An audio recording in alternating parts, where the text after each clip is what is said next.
Sarap. Hello naman to everyone! So my darlings, another mukbang for today and we have here, tadan, macadamia nuts.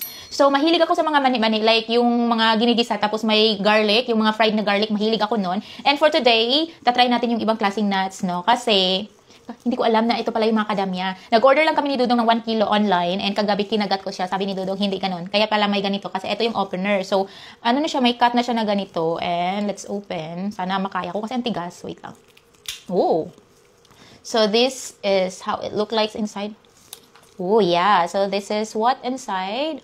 Ta-da! So yeah. First bite. Cheers. Sarap na. May open na.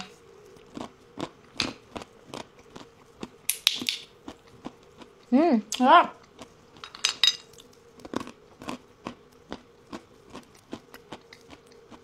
Yung lasa niya, alam niyo yung niyog na dry na, yung ganun? Ganun yung lasa na, at saka yung amoy na. Yung niyog na binilad sa araw.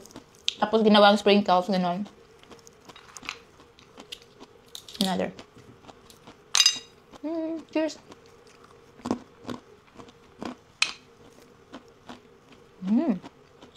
Sarap.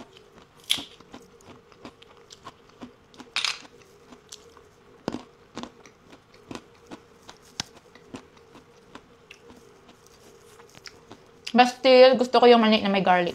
Yeah. Yun lang, amping.